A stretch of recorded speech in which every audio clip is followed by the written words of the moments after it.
हाय व्यूअर्स, अस्सलाम वालेकुम। आप देख रहे हैं आकिफ टीवी।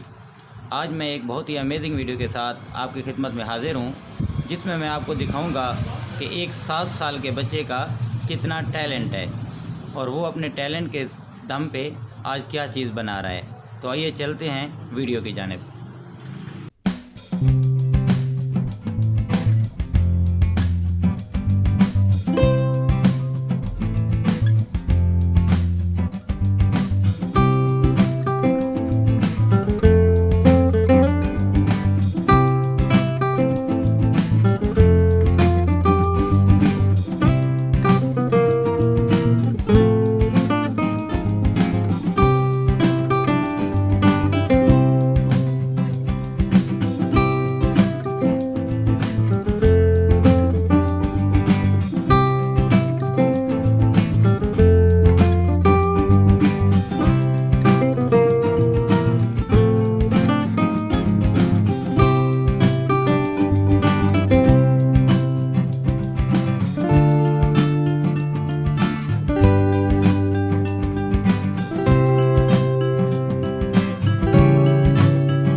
तो जी व्यूअर्स, आपने देखा एक बच्चे का टैलेंट। अगर आपको हमारी वीडियो अच्छी लगे तो काइंडली हमारे चैनल को सब्सक्राइब कीजिए, बेल आइकन का बटन प्रेस कीजिए और हमारी इस वीडियो को लाइक कीजिए। शुक्रिया।